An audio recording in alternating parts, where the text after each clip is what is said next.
जय हिंद दोस्तों, स्वागत है आप सभी का इस वीडियो में। मैं हूं मयूर मोगरे। तो जिस चीज का आपको बेसब्री से इंतजार था वो घड़ी आ गई। जी हाँ, यूपीएससी की जो नोटिफिकेशन है सिविल सर्विस एग्जाम के लिए वो आ चुकी है। तो इसमें हम जो डिटेल्स है वो जानने की कोशिश करेंगे।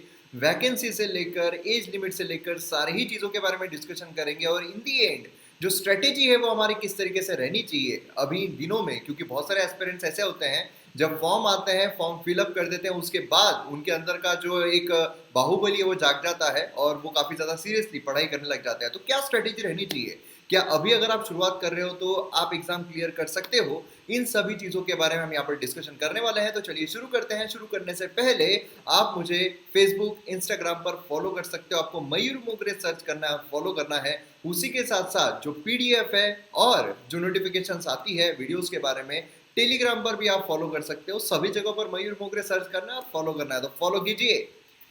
तो इस तरीके से आप देख सकते हो कि union public service commission UPSC notification जो है वो जाहिर कर दी गई है और ये जो नोटिफिकेशन है आपको वेबसाइट से मिल जाएगी, लेकिन उसकी जो लिंक है वो मैं डिस्क्रिप्शन में भी आपको दे दूंगा। तो इसलिए निश्चिंत रहना है, आप ये वक्त जो है ज़ाया मत कीजिएगा नोटिफिकेशन पढ़ने में, क्योंकि जो भी इसमें दिया गया है सभी हम यहाँ पर कवर करने वाले हैं। तो अगर आप इस वीडियो को 1.5 1.25 की स्पीड पर भी देखोगे तो भी आपको सब कुछ समझ में आ जाएगा। सबसे पहले हम बात करते हैं उसी चीज की जिसके बारे में हर कोई बेताब रहता है, मतलब वैकेंसी। वैकेंसी कितनी निकली है? तो मुझे तो लगता है कि इस वैकेंसी निकालने के लिए जो यूपीएससी है उसने मीम को काफ़ी सीरियसली ले लिया है। जी हाँ, वही मीम जो ये हमारी गाड़ी है, ये हम हैं और ये हमारी पावरी चल रही है। तो यहाँ पर भी यूपीएससी वही बोल रही होगी कि ये हम हैं, ये हमारी वैकेंसी है और यहाँ पर खाली पड़ी है। इस तरीके से हमें देखने को मिल रहा है, मतलब वैकेंसी जो है इस बार की वो हमें देखने को मिल रही है अप्रोक्सीमेटली 712। जी हाँ, 712 वैकेंसी। मतलब यहाँ पर जो आत्मनिर्भरता हमें देखने को मिल रहा है, जो हमें यहाँ पर रोजगार के बारे में जो जो भी ट्रेंड्स है वो देखने को मिल रहे हैं, लेकिन यहाँ पर वैकेंसी अगर हम देखते हैं तो वो यहाँ पर कम होती दिख रही है। अब यहाँ पर बहुत सारे एस्पिरेंट्स ऐसे भी होते हैं कि यार वैकेंसी बहुत कम है तो क्या हम एग्जाम ना दें। अगर ऐसे बहुत सारी मेंटेलिटी के एस्पिरेंट्स हैं तो फिर उन्होंने तो पिछले 3 साल से शायद फॉर्म भरे ही नहीं होंगी। पिछले 3 साल से वैकेंसी जो है काफ़ी कम है। अब देखिए, हमें ये भी देखने को मिलता है कि काफ़ी ज़्यादा जो मतलब शॉर्टेज है आईएएस का, आईपीएस का बहुत ज़्यादा हमें देखने को मिल रहा है, लेकिन उसके बावजूद जो वैकेंसीज है वो कम पे कम होती जा रही है। तो यहाँ पर इसके लिए शायद मुझे लगता है कि यहाँ पर वैकेंसी जो है थोड़ी ज़्यादा रख देनी चाहिए थी या थोड़ी ज़्यादा जो है वैकेंसी यहाँ पर करनी चाहिए थी। वैकेंसी यहाँ पर कम दी गई है, लेकिन फिर भी आपके लिए तो एक ही जगह जो है वो काफ़ी है। आपको यहाँ पर 712 वैकेंसीज के लिए पार्टिसिपेट नहीं करना है, आपको एक जगह के लिए पार्टिसिपेट करना है और उसके लिए आप कर लोगे। अब ये जो वैकेंसी है ये ऐसा नहीं है कि एक ही पोस्ट के लिए है। देखिए यहाँ पर यूपीएससी अगर हम देखते हैं तो बहुत सारी पोस्ट हमें देखने को मिलती है। उसमें आईएएस भी आता है, उसमें आईपीएस भी आता है, उसमें आईएफएस भी आता है, आईआरएस भी आता है। बहुत सारी पोस्ट हमें देखने को मिलती है। ये अगर हम 712 देखते हैं तो ये डिवाइडेड है अलग अलग पोस्ट में। कुछ वैकेंसीज जो है वो आईएएस की होगी, कुछ वैकेंसीज आईपीएस की होगी। अब बहुत सारे एस्पिरेंट्स को ये भी होता है कितना अगर हम रैंक लेकर आते हैं तो हमें आईएएस जो है वो मिल जाता है। देखिए, अगर आप जनरल कैटेगरी से बिलोंग करते हो तो मोटे मोटे तौर पर आप समझ सकते हो कि 80 से 100 अगर आप रैंक लेकर आते हो, मतलब टॉप 100 में अगर आप आते हो तो आपको आईएएस मिलने की संभावना होती है। यहाँ पर मैं आपको संभावना बोल रहा हूँ, ठीक है। जरूरी नहीं कि आपको मिल ही जाएगा, बहुत सारे फैक्टर्स पर डिपेंड करता है। लेकिन अगर आप टॉप 100 में हो तो आपके चांसेस जो है काफ़ी ज़्यादा बढ़ जाते हैं। फिर उसके बाद आईपीएस जो है वो हमें देखने को, आईएफएस, तो ये डिपेंड करता है कि आपने कौन सा चूज किया है, आपको कौन सा मिल रहा है। ये आपको मिलता है रैंक के बलबूते पर। जिस तरीके का आपका रैंक रहेगा उस बलबूते पर आपको ये जो पोस्ट है वो मिल जाएगी। तो वैकेंसी जो है वो हमें 712 देखने को मिल रही है इस बार। तो आप देख सकते हो कितनी सारी पोस्ट होती है। ऐसा नहीं कि सिर्फ आईएएस ही है, Indian administrative service, foreign service, police service, Indian audits and account service, then civil account service, corporate law service, defence account service, defence state service. तो बहुत सारी वैकेंसीज जो है यहाँ पर हमें देखने को मिलती है। बहुत सारी पोस्ट है जिसमें आप यूपीएससी क्लियर करने के बाद जा सकते हो। इसमें ग्रुप ए, ग्रुप बी दोनों ही शामिल है। अब सबसे बड़ा सवाल तो यही आता है कि ये अप्लाई कैसे करें। अप्लाई कैसे करेंगे, जो यहाँ पर निकाला गया है तो अप्लाई कैसे करेंगे। देखिए, कैंडिडेट्स को यहाँ पर वेबसाइट जो उस पर जाना है, देन उसके बाद यहाँ पर फॉर्म जो उनको फिलअप करना है। ये जो फॉर्म रहेगा ये फॉर्म सिर्फ और सिर्फ प्रीलिम्स के लिए है, ठीक है। प्रीलिम्स के लिए फॉर्म आपको फिलअप करना है। उसके बाद जब आप प्रीलिम्स क्लियर हो जाते हो उसके बाद फिर से आपको फॉर्म फिलअप करना पड़ता है, वो होता है मेंस के लिए, ठीक है। तो इस तरीके से आपको फॉर्म फिलअप करने पड़ते हैं। इसकी भी जो लिंक है आपको डिस्क्रिप्शन में मिल जाएगी, सीधे उस पर क्लिक करके आप फॉर्म जो है फिलअप कर सकते हो। अब यहाँ पर अगर आप देखोगे नोटिफिकेशन जो है वो तो आ चुका है। Date of commencement of exam अगर हम देखते हैं तो 27/6/21 हमें डेट ये एग्जाम जो है होती हुई नजर आएगी। ड्यूरेशन प्रीलिम्स एग्जाम है तो एक दिन की रहने वाली है। अब अप्लीकेशन जो है उसकी लास्ट डेट कौन सी है, तो 24/3/21 शाम 6 बजे तक। बहुत सारे एस्पिरेंट्स क्या करते हैं, कल करेंगे, कल फॉर्म फिलअप करेंगे, कल फॉर्म फिलअप करेंगे, कल फॉर्म, मुहूर्त तो है वो निकालने की कोशिश करते हैं, मुहूर्त कभी निकलता नहीं है। अभी के अभी भर दो, क्योंकि क्या होता है कि अभी यहाँ पर कोविड की वजह से जो जो हमारे सेंटर्स होते हैं उस पर काफ़ी अच्छे तरीके, ठोस तरीके से हमें जो रेगुलेशंस है वो देखने को मिल रहे हैं, इसलिए वो फर्स्ट कम फर्स्ट सर्व होता है।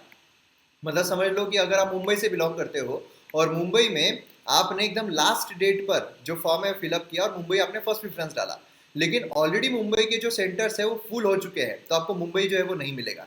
तो इसलिए जितना जल्दी आप फिलअप कर लोगे आपके लिए अच्छा रहेगा। आपको आपके आसपास का, क्योंकि अभी कोविड टाइम में अच्छा है कि आप दूर ना जाओ, आसपास का ही अगर सेंटर देखो तो ज़्यादा अच्छा है। फिर उसके बाद यहाँ पर अप्लाई जो है वो आप ऑनलाइन कर सकते हो, जो आपको डिस्क्रिप्शन से मिल जाएगा। अब यहाँ पर सेंटर अगर हम प्रीलिम्स के लिए देखते हैं तो बहुत सारे सेंटर्स हैं प्रीलिम्स के लिए, आप कोई भी यहाँ पर चूज कर सकते हो, आपके आसपास का या फिर आपका ही गांव अगर होगा तो आप चूज कर सकते हो एंड आप एग्जाम जो है वो यहाँ पर दे सकते हो। अगर हम मेंस देखते हैं तो मेंस का फॉर्म जो है वो अभी, लेकिन मेंस का सेंटर जो है वो आप अभी मतलब देख लो क्या है, ठीक है, तो अभी आप देख लोगे तो ज़्यादा बेटर रहेगा। तो ये आप मेंस के जो सेंटर है वो आप यहाँ पर देख सकते हो। देन उसके बाद यहाँ पर एलिजिबिलिटी कंडीशन, मतलब एलिजिबल हो या नहीं हो आप। अभी बहुत सारे एस्पिरेंट्स ऐसे हैं जो अभी ग्रेजुएशन में हैं, ठीक है, उन्होंने अपना ग्रेजुएशन कंप्लीट नहीं किया है, तो एलिजिबिलिटी जो है वो क्या होती है, तो सबसे पहले तो आती है नेशनलिटी। इंडियन एडमिनिस्ट्रेटिव सर्विस और Indian foreign service and Indian police service अगर हम देखते हैं तो कैंडिडेट जो है वो सिटीजन रहना चाहिए इंडिया के ही, वो किसी और इसके सिटीजन नहीं हो सकते हैं। लेकिन बाकी सर्विसेज अगर हम देखते हैं उसके लिए citizen of India, subject of Nepal, subject of Bhutan, Tibetan refugee, ये सब भी यहाँ पर कंसिडर किए जाते हैं, ठीक है। तो मोस्टली आपको ये चीज़ जो है वो ध्यान में रखना है। अब यहाँ पर एज लिमिट, एज लिमिट के बारे में काफ़ी एस्पिरेंट्स को कंफ्यूजन रहता है कि एज लिमिट जो है वो क्या है, मैं ये दिन पे पैदा हुआ, मैं वो दिन पे पैदा हुई, तो मैं एलिजिबल हूँ या नहीं, मैं दे सकती हूँ या नहीं, दे सकता हूँ या नहीं। तो देख लो भैया, यहाँ पर एकदम ही शांतिपूर्वक काफ़ी सोफिस्टिकेटेड तौर से यहाँ पर दिया हुआ है कि कौन एलिजिबल है कौन एलिजिबल नहीं है। कैंडिडेट जो है उसने अपनी 21 साल की उम्र पूरी कर लेनी चाहिए। तो अगर आप 18 साल के हो और आप ग्रेजुएशन में हो या फिर आपने अभी अभी कोई एग्ज़ाम पास की है तो आप यहाँ पर एलिजिबल नहीं होते हो। 21 साल पूरे रहने चाहिए एंड प्लस यहाँ पर 32 ईयर्स ऑफ एज जो है वो यहाँ पर आपकी नहीं होनी चाहिए। मतलब यहाँ पर 32 ईयर्स के अगर आप ऊपर चले गए हो तो भी आप नहीं दे सकते। मतलब 21 साल से लेकर 32 साल के एज के बीच में अगर आपकी उम्र है तो आप यहाँ पर एग्जाम जो है वो फिलअप कर सकते हो। अब बहुत सारे एस्पिरेंट्स को ये भी लगता है कि यही साल में, मतलब 2021 में ही मैं 21 साल का होने वाला हूँ या होने वाली हूँ, है ना, या फिर 2021 में ही मैं 33 साल का 33 साल का होने वाला हूँ या होने वाली हूँ, तो फिर मैं दे सकती हूँ या दे सकता हूँ या नहीं। तो उसके लिए भी एक पार्ट दिया हुआ है। मतलब क्या है, 1 अगस्त 2021 के इस पर डेट जो है ये फिक्स की जाती है, एज जो है वो फिक्स की जाती है। इन शॉर्ट अगर आपको आसान शब्दों में समझना है, कैंडिडेट जो है वो यहाँ पर candidate must not have been born not earlier than 2 अगस्त 1989। 2 अगस्त 1989 से अगर आप पहले बॉर्न हो तो आप नहीं दे सकते हो। 1 अगस्त 2000 के बाद अगर आप बॉर्न हो तो भी आप नहीं दे सकते हो। मतलब इन शॉर्ट अगर आपका बर्थडे जो है वो 3 अगस्त 2000 को आ रहा है तो आप एलिजिबल नहीं हो। या फिर अगर आपका बर्थडे जो है, अगर आपका बर्थडे जो है वो 1989 में आ रहा है, मगर अगर समझ लो कि जुलाई जुलाई में आ रहा है तो फिर भी आप एलिजिबल नहीं हो। 2 अगस्त 1989 के पहले आपने नहीं जन्मा रहना चाहिए एंड 1 अगस्त 2000 बाद के बाद आपको नहीं जन्मा हुआ रहना चाहिए, तब जाकर आप फिट यहाँ पर क्राइटेरिया में बैठ रहे हो। तो अब आपको आपका डेट ऑफ बर्थ जो है वो अच्छे तरीके से पता होगा, साल आपको अच्छे तरीके से पता होगा, तो आप इजीली अब यहाँ पर बता सकते हो कि हाँ आप एलिजिबल हो या नहीं हो। एज लिमिट का पूरा क्लियर हो गया फंडा। अब यहाँ पर स्ट्रेटेजी जो है वो क्या रहनी चाहिए, देखिए अब बहुत सारे एस्पिरेंट्स को एक ये भी कंफ्यूजन रहता है कि एक बार उनका फॉर्म जो है उन्होंने भर दिया, उसके बाद उसमें कुछ गलतियां हैं तो हम क्या फिर से भर सकते हैं? बिल्कुल, जितने बार आपको भरना है आप फिर से भर सकते हो, उसमें कोई दोहराई नहीं है। और बहुत सारे एस्पिरेंट्स का ये होता है कि मैं फाइनल ईयर में हूँ, एज क्राइटेरिया में तो बैठ रहा हूँ लेकिन फाइनल ईयर में हूँ और या फाइनल ईयर में हूँ तो मैं एग्जाम दे सकती हूँ या दे सकता हूँ या नहीं। देखिए अभी आपको रिजल्ट का कुछ भी भरना नहीं पड़ता है, अभी आप जो चाहे अर्न सन्ड कुछ भी फॉर्म में भर सकते हो, जो आपको भरना है आप वहाँ पर कुछ भी लिख सकते हो कि मेरा सब कंप्लीट हो गया है, ये हो गया है, वो हो गया है, सब हो गया है, सब हो गया है, कुछ भी लिख सकते हो, ठीक है। फिर आप प्रीलिम्स दोगे, प्रीलिम्स अगर आप क्लियर कर लेते हो तो मेंस के टाइम पर आपको जो जितनी भी आपकी मार्कशीट्स वो सारी चीज़ें होती है वो फिलअप करना होता है। मतलब आपका रिजल्ट जो है वो अगर मेंस तक लग जाता है तो आप एग्जाम दीजिए, अगर आपका रिजल्ट नहीं लगता है तो फिर कोई मतलब नहीं है। तो ये भी चीज़ आप ध्यान में रखिएगा। अब हम आते हैं स्ट्रेटेजी पर। स्ट्रेटेजी हमारी क्या रहनी चाहिए? देखिए दिन बहुत कम बाकी है। यहाँ पर देखिए अब कितने एग्जाम जो है वो कब होने वाली है? एग्जाम यहाँ पर होने वाली है 27/6/21, है ना। तो अब दिन आप खुद ही कैलकुलेट कर लीजिए कितने कम दिन बाकी है। तो अब ये दिनों में क्या करना चाहिए हमें? बहुत सारे एस्पिरेंट्स क्या होते हैं कि यार हम ये कर लेंगे, हम वो कर लेते हैं, मतलब पूरा जमलिंग हो जाता है, क्या करे क्या ना करे, कैसे मुश्किल है, कोई तो बता दे इसका हल हो मेरे भाई, तो मैं हूँ, टेंशन मत लो। यहाँ पर देखिए स्ट्रेटेजी मेरे हिसाब से तीन तरीके के स्टूडेंट्स यहाँ पर होंगे, तीन तरीके के एस्पिरेंट्स यहाँ पर होंगे।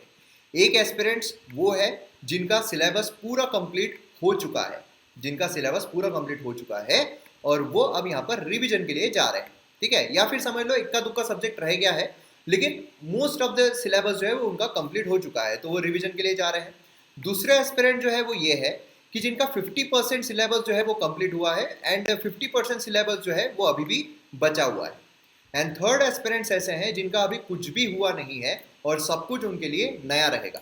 तो तीनों लोगों के लिए स्ट्रेटेजी जो है वो क्या रहेगी? देखिए क्लियर करने के लिए अगर आपने डेडिकेशन के साथ अब भी अच्छे से पढ़ाई की तो तीनों तरीके कैटेगरीज वाले यहाँ पर हो सकते हैं। एक चौथा कैटेगरी भी होता है, वो ये है कि भैया 2 टाइम का लंच और लाइफ है टंच, इस तरीके के अगर आप होंगे तो फिर वो आप कितना भी आपका हो जाए आप क्लियर नहीं कर सकते हो। तो यहाँ पर सीरियस जो एस्पिरेंट्स है जिनको एक्चुअल में सीरियसली इस एग्जाम को अटेम्प्ट करना है तो वो 3 टाइप के होते हैं, तीनों टाइप के अगर सीरियस है तो वो क्लियर कर सकते हैं। कैसे? अब यहाँ पर हम सबसे पहले बात करते हैं इनकी जिन्होंने पूरी तरीके से यहाँ पर ऑलमोस्ट उनका सिलेबस कंप्लीट हो चुका है and they are going for the revision. तो यहाँ पर उनके लिए सबसे बेस्ट स्ट्रेटेजी यही है कि अब नया जो है नया कुछ भी मत पढ़िए। हाँ वो करंट इश्यूज जो करंट अफेयर जो होते हैं वो ठीक है, लेकिन नया अभी कुछ भी मत पढ़िए, नया अभी कुछ भी ट्राई मत कीजिए। नई कोई किताब, कोई होता है ना ऐसा कि यार तूने वो किताब देख ली क्या, जबरदस्त किताब आई हुई है, तूने वो देख ली क्या, अरे जिस्ट बताता है वो पूरा का पूरा खतरनाक तरीके का, ना कुछ भी ऐसा करने की कोशिश मत कीजिए। जो आपने पढ़ा हुआ है उसी को आप फटाफट फटाफट फटाफट फटाफट फटाफट फटाफट फटाफट रिवीजन जो है वो करिए। इतना रिवीजन करिए, इतना रिवीजन करिए, इतना रिवीजन करिए कि मतलब आपके दिमाग में जो सारी चीजें हैं वो ठस से बैठ जाए। इतने अच्छे तरीके से आप रिवीजन जो है वो वहां पर कीजिए। रिवीजन बहुत इंपॉर्टेंट है। रिवीजन के साथ आप मॉक टेस्ट जो है वो अटेम्प्ट कर सकते हो, ठीक है। अभी से आप मॉक टेस्ट अटेम्प्ट कर सकते हो, ऐसा नहीं होता कि 2 महीने पहले ही आपको करना है, 1 महीना पहले ही आपको करना है। अभी से भी अगर आपको ऐसा लगता है कि हाँ मैं तैयार हूँ, मैं मॉक टेस्ट अच्छे तरीके से दे सकती हूँ, तो फिर मॉक टेस्ट जो है वो अटेम्प्ट कीजिए। जब आप मॉक टेस्ट दे रहे हो उसमें हो सकता है कि आपको पहले टेस्ट में 60 मार्क्स मिले, हो सकता है कि पहले टेस्ट में आपको 30 मार्क्स ही मिले, लेकिन आपको करना क्या है, अभी हमारे पास टाइम है, अभी हमारे पास वक्त है, तो इस मॉक टेस्ट को प्रॉपर तरीके से एनालाइज करना बहुत जरूरी है। मतलब ऐसा नहीं है कि जो गलत हुए हैं सिर्फ उसी को हम देख रहे हैं, लेकिन जो सही हुए हैं उसको भी हमें देखना है, क्योंकि उसमें जो ऑप्शंस होते हैं, ऑप्शंस हमें बहुत कुछ सिखाते हैं, ठीक है। तो ये भी चीज़ आपको ध्यान में रखना है। तो ऑप्शंस के साथ आपको हर चीज़ को एनालाइज करना है, हर क्वेश्चन को एनालाइज करना है। मतलब समझ लीजिए 2 घंटे आपको मिल रहे हैं मॉक टेस्ट देने में, बाकी के आप समझ लो कि आप उसको 4 घंटे दो एनालाइज करने में, 4 घंटे दो एनालाइज करने में। वो 100 क्वेश्चन ऐसे होने चाहिए कि उस 100 क्वेश्चन में से मतलब वो 100 क्वेश्चन ऐसे होते हैं कि हर किसी के 4 ऑप्शन है, ठीक है। मतलब समझ लो कि वो 100 क्वेश्चन के वहाँ पर 400 क्वेश्चन बन रहे हैं, तो 400 क्वेश्चन में से अगर कोई भी टाइप का क्वेश्चन आपको आ जाए तो गलत ना हो, इतना अच्छे तरीके से उसको सॉल्व कीजिए। अभी हमारे पास वक्त है कि हम अल्टरनेट डेज भी मॉक टेस्ट जो है वो दे सकते हैं, तो अल्टरनेट डेज मॉक टेस्ट जो है उसके पीछे जाइए, ठीक है। ये हो गया फर्स्ट कैटेगरी के लिए। तो मतलब revision mock test analysis, revision mock test analysis, revision mock test analysis. एक दिन रिवीजन किया, दूसरे दिन मॉक टेस्ट दी, उसका एनालिसिस किया, देन अगेन रिवीजन किया, अगेन मॉक टेस्ट दी, अगेन एनालिसिस किया। पहले आप सब्जेक्ट वाइज जा सकते हो कि पहले दिन आपने समझो मॉडर्न हिस्ट्री है उसका रिवीजन किया, है ना, MM एकेडमी पर जो मॉडर्न हिस्ट्री के लेक्चर्स है उसको आपने रिवाइज कर लिया, फटाफट फटाफट एक दिन में हो जाते हैं। अगर आपने देखा हुआ एक दिन में हो जाते हैं, PDF जो उसके थ्रू आप रिवीजन कर सकते हो। रिवीजन कर ली, दूसरे दिन आपने उसका पेपर जो है वो अटेम्प्ट किया, उसका एनालिसिस किया, कहाँ कहाँ गलत हुआ है, क्या क्या गलत हुआ है, देन अगेन उस स्ट्रेटेजी के साथ आपने फिर से रिवीजन किया, अगेन यहाँ पर ये किया। तो मतलब क्या है कि आपने 2-2 पेपर भी अगर दिए हैं, 2 पेपर देना, देन दूसरा सब्जेक्ट पर बढ़ना, 2 पेपर कंटिन्यूसली, देन दूसरे सब्जेक्ट पर 2 पेपर कंटिन्यूसली, मतलब 4-4 दिन ऐसे आपके जाएंगे। देन उसके बाद क्या करना है, आपको पूरा एक पेपर जो है वो सॉल्व करना है। तो मतलब मार्च आप इस तरीके से यूटिलाइज कर सकते हो, अप्रैल से आप फुल लेंथ पेपर जो है वो सॉल्व कर सकते हो, ये आप स्ट्रेटेजी फॉलो कर सकते हो। देन हम बात करते हैं 50-50% इनका हुआ है कि 50% हुआ है, देन 50% अभी बाकी है। तो अभी ये जो महीना है, ये महीना आपके पास है कि आप जो भी आपका सिलेबस बचा हुआ है उसको आप कवर कर सकते हो। ठीक है, जो भी आपका बचा हुआ है कवर कर सकते हो विथ रिविजन। विथ रिविजन, तो रिविजन जो है वो भी आपको करते रहना है बाकी सब्जेक्ट्स की। देन उसके बाद जब अप्रैल आएगा तो अप्रैल 15 अप्रैल तक आपको कंटिन्यूसली रिविजन करना है। तब तक आप मॉक टेस्ट मत दीजिए। क्या होता है कि अगर आपकी पढ़ाई ना हुई, आप रेडी ना हो, फिर आप मॉक टेस्ट अगर ले लेते हो ना प्रेशर में कि यार उस इसने तो मॉक टेस्ट भी प्रीलिम्स निकाल ली। देखिए, हर किसी का अलग अलग स्ट्रेटेजी होता है और हर कोई अलग अलग स्ट्रेटेजी फॉलो करता है। तो इसमें आप 15 अप्रैल तक, मतलब ये जो महीना है मार्च महीना, इसमें आप पूरा कंप्लीट कर लीजिए। आपका 15 अप्रैल तक आप पूरा रिवीजन जो है वो कर लीजिए। फटाफट रिगरस रिवीजन चाहिए, पूरा डेडिकेशन चाहिए। मतलब समझ लो अब आपको 10-12 घंटे जो है वो अब इसमें बिताने होंगे। ये आपने रिवीजन कर लिया, देन उसके बाद आप बढ़ सकते हो मॉक टेस्ट पर। ठीक है, देन पहले जो 15 दिन है अप्रैल के, वो आप जो मॉक टेस्ट है सब्जेक्ट वाइज वो कर सकते हो। आपको अभी अल्टरनेट डेज नहीं मिलेंगे। अभी जो पूरा हो गया उनको अल्टरनेट डेज मिलेंगे, लेकिन बाद में अल्टरनेट डेज नहीं, आपको रेगुलरली रोज रोज रोज रोज करना पड़ेगा। ठीक है, ऐसे आप कर सकते हो। अभी वो जो लोग हैं जिन्होंने अभी तक कुछ भी नहीं पढ़ा हुआ है, वो अगर देना चाहते हैं तो उनके पास वक्त जो है वो तो फैक्ट है कि वक्त बहुत कम है। लेकिन इसमें भी अगर हम स्मार्ट स्ट्रेटेजी बनाते हैं तो बहुत अच्छा रहता है। स्मार्ट स्ट्रेटेजी कैसे बनाएंगे? स्मार्ट स्ट्रेटेजी ऐसा होता है कि आपको अब हर सब्जेक्ट, एक सब्जेक्ट लेना है और आपको उस सब्जेक्ट को जितना जल्दी हो सके वो कंप्लीट करना है। मतलब समझ लो कि आपके पास एक सब्जेक्ट के लिए अभी पूरा एक वीक भी नहीं बचता है, पूरा एक वीक भी नहीं बचता है, लेकिन फिर भी स्ट्रेच करके आप एक वीक जो है वो दे सकते हो। मतलब 15 अप्रैल तक हमें ये सिलेबस जो है पूरा कंप्लीट करना है। देन बचे हुए जो दिन रहेंगे अप्रैल महीने के, उसमें हमको रिवीजन जो है, इसमें रिवीजन भी आ रहा है, जो एक वीक है उसमें रिवीजन भी आ रहा है। देन उसके बाद 15 डेज जो बचेंगे उसमें रिगरस रिवीजन जो है वो हमारी कंटिन्यू चलेगी। देन उसके बाद हम मॉक टेस्ट जो उस पर जाएंगे मई में। ठीक है, तो ये 3 तरह की कैटेगरीज हमें देखने को मिल रही है। अब अगर आपको रिवीजन जो है, ठीक है, अब रिवीजन जो है वो अगर आपको और इजी तौर पर करना है तो जो ऐप है वो अवेलेबल है, MM एकेडमी ऐप, ये अवेलेबल है। यहाँ पर वो जो कोर्सेस है, बहुत सारे कोर्सेज जो मेरे द्वारा लाए गए हैं, एकदम अच्छे क्रिस्प कोर्सेज जो है वो बनाए गए हैं। बहुत ही शानदार कोर्सेज है, हाईएस्ट क्वालिटी कंटेंट है। जैसे कि इंडियन पॉलिटी कंप्लीटली अवेलेबल है, India year book completely available है, बहुत सारे एस्पिरेंट्स उसको छोड़ देते हैं। एंशिएंट हिस्ट्री कंप्लीटली अवेलेबल है, then modern history completely available है, एथिक्स कंप्लीटली अवेलेबल है। उसी के साथ साथ जो बाकी बहुत सारे कोर्सेस है, जैसे इकोनॉमी जो है वो अभी चल रहा है, बहुत सारे कोर्सेस आपको इस पर देखने को मिल रहे हैं। तो इसलिए अभी आप इससे प्रॉपर, अब मॉडर्न हिस्ट्री अगर आप ले रहे हो, मॉडर्न हिस्ट्री के 44 समझ लो कि कुछ 50 के आसपास कुछ लेक्चर्स है। 50 लेक्चर्स अगर आप देखते हो तो एवरेजली आधे आधे घंटे का एक लेक्चर पकड़ लो, तो आप सोचिए आप 2 दिन में पूरा मॉडर्न हिस्ट्री जो है वो भी कंप्लीट कर सकते हो। 2 या मैक्सिमम 3 दिन में आप मॉडर्न हिस्ट्री जो है वो कंप्लीट कर सकते हो। और मैंने उस तरीके से बनाया हुआ है उसको कि स्टोरी लाइनअप जुड़ जाएगी, आपकी पूरी स्टोरी जो है दिमाग में रहेगी। ठीक है, तो समझ लो 3 या 4 दिन भी आपको लगते हैं, देन 2 दिन आप रिवीजन कर रहे हो, है ना, एक हफ्ते में आपका मॉडर्न हिस्ट्री जो है पूरा कंप्लीट हो गया।